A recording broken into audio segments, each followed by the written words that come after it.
Hello everyone, আসসালামু আলাইকুম। কেমন আছেন আপনারা সবাই? আশা করি যে যেখান থেকে ভিডিওটি দেখছেন, কাছে অথবা দূরে, দেশে অথবা দেশের বাহির থেকে, আল্লাহর রহমতে সবাই ভালো এবং সুস্থ আছেন। আমিও আল্লাহর রহমতে আলহামদুলিল্লাহ ভালো আছি। প্রতিদিনের মতো আজও নতুন একটি ভিডিও নিয়ে হাজির হয়েছি আপনাদের মাঝে। আশা করি ভালো লাগবে আর পুরাটা ভিডিও জুড়ে আমার সাথে থাকবেন। সবার কাছে একটাই অনুরোধ থাকবে, পুরাটা ভিডিও দেখার চেষ্টা করবেন আর একটা লাইক একটা কমেন্ট করতে ভুলবেন না। তাহলে চলুন শুরু করা যাক আজকের ভিডিওটি। সৌদি আরবে ঈদ চলে গেছে, প্রায় ৪-৫ দিন হয়ে গেছে। তো ঈদের পর থেকে প্রতিদিনই হচ্ছে ক্যাপসা রান্না করা হচ্ছে। তো সবাই বলতেছে ক্যাপসা ছাড়া অন্য কিছু আজকে রান্না করো। আর আমরা যেহেতু আল কাসিমে চলে আসছি, আল কাসিমে বাসায় সব কিছু নেই। যেমন বিরিয়ানির মসলা এগুলা নেই এখানে। তো রিয়াদে তো সবসময় বিরিয়ানি রান্না করা হয়, এজন্য মসলাও থাকে। আমি হচ্ছে আমার বাসার যে মুরুব্বি ওনাকে বলে সবসময় বিরিয়ানির মসলা বাসায় এনে রাখি। কারণ আমার বাসার যে মুরুব্বি আছেন উনি হচ্ছে বিরিয়ানি খুব পছন্দ করেন। মাঝে মধ্যেই রান্না করা লাগে। তার জন্য বিরিয়ানি মসলাটা হাতের কাছে রাখি সবসময়। তো এখানে তো আর কখনো রান্না করি না, এত মানুষ। এইজন্য হচ্ছে মসলাও নেই। তো আজকে ভাবলাম যে মসলা ছাড়াই একটা রিস্ক নিয়ে নিই। হাতের কাছে যে মসলা ছিল সব দিয়ে আজকে আমি বিরিয়ানিটা রান্না করে ফেলবো শর্টকাটে। তো প্রথমেই আমি পেঁয়াজটাকে বেরেস্তা করে নিয়েছি। আর পেঁয়াজ বেরেস্তা করার জন্য একটা টিপস আপনাদের শিখিয়ে দিই। হয়তো অনেকেই জানেন। পেঁয়াজগুলোকে পাতলা, পাতলা করে কাটতে হয় বেরেস্তা করার জন্য। আর প্রত্যেকটা পেঁয়াজ যেন একই সাইজের হয়, তাহলে হচ্ছে একটা পুড়ে যাবে না, আরেকটা হচ্ছে সাদা থাকবে না। সবগুলো একসাথে ভাজা হয়ে যাবে। আর পেঁয়াজটা এইভাবে কুচি করে কেটে নিয়ে তারপর হচ্ছে একটু আটা পেঁয়াজটার সাথে মাখিয়ে নিবেন। তাহলে হচ্ছে পেঁয়াজটা একদম ঝরঝরা হবে। আর তেলটা পেঁয়াজ বেরেস্তা করতে হলে অবশ্যই কিন্তু তেলটাকে একদম গরম করে নিতে হয়। তো আমি পেঁয়াজ বেরেস্তা করে নিয়েছি আর বিরিয়ানির জন্য এখানে ভাতটাকেও আমি সেদ্ধ করে নিয়েছি। খুবই অল্প সময়ের মধ্যে আমি বিরিয়ানিটা রান্না করতেছি। টাইমও চলে গিয়েছিল। শর্ট টাইমের ভেতরে আমি হচ্ছে বিরিয়ানিটা রান্না করে নিয়েছি। এখানে হচ্ছে ভাতটা সেদ্ধ করে নিয়েছি।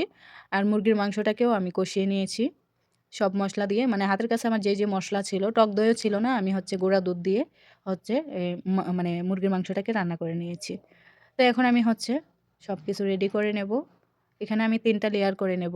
প্রথমে হচ্ছে নিচে ভাত দিয়ে উপরে মুরগির মাংসটা দিয়ে দিচ্ছি। তো আমি অনেক টেনশনে ছিলাম যে বিরিয়ানির মসলা ছাড়া বিরিয়ানিটা রান্না করতেছি, না জানি কেমন হয়। আবার না নষ্ট হয়, খেতে না পারে সবাই। তো আলহামদুলিল্লাহ আমি যখন রান্না করতেছিলাম তখনই বাসায় সবাই বলতেছিল যে অনেক সুন্দর একটা স্মেল বের হইছে। তো আমি মনে, মনে একটু শান্তি পাচ্ছিলাম যে না, যাই হোক, সবাই প্রশংসা করতেছে আগে থেকেই। তো দেখি কি হয় লাস্ট পর্যন্ত। আর আমার সাথে আরো একটি ইথিওপিয়ান মেয়ে ছিল। ওই মেয়েটা আমার পাশে দাঁড়িয়ে ছিল। ওই সবসময় আমি যাই রান্না করি দাঁড়িয়ে, দাঁড়িয়ে দেখবে। ওর নাকি রান্না দেখতে খুবই ভালো লাগে কিন্তু ও রান্না করতে পারে না। তো ও দাঁড়িয়ে দেখতেছিল আর বলতেছে, "আমি শিখে নিলাম, কোনো একদিন রান্না করব।" তো এখানে আমি জাফরান গুলিয়ে রাখছিলাম আগে থেকে। জাফরানটা দিয়ে দেব। ধনিয়া পাতা দিয়ে দিয়েছি প্রথমে, তারপর জাফরান দিয়ে এখন হচ্ছে চুলাটা ডিম করে ২০ থেকে ২৫ মিনিটের মতো রেখে দেব। এখানে পেঁয়াজ বেরেস্তাও দিয়ে দেব উপর দিয়ে আমি। তো রান্নাটা হয়ে গেছে প্রায়।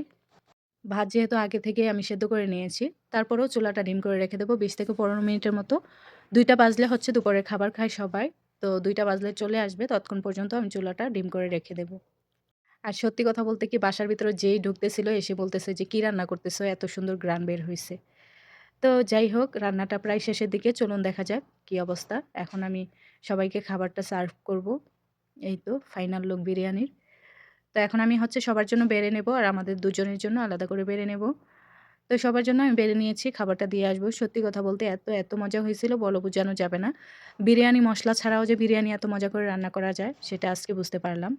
তো ভিডিওটা আপনাদের কাছে কেমন লাগলো অবশ্যই কমেন্ট করে জানাবেন। আর যারা আমার চ্যানেলটিতে নতুন এখনও সাবস্ক্রাইব করেননি, চাইলে চ্যানেলটিকে সাবস্ক্রাইব করে পাশে থাকা বেল বাটনটি অল করে দিতে পারেন। তাহলে আমার সব ভিডিও নোটিফিকেশন সবার আগে আপনাদের কাছে পৌঁছে যাবে।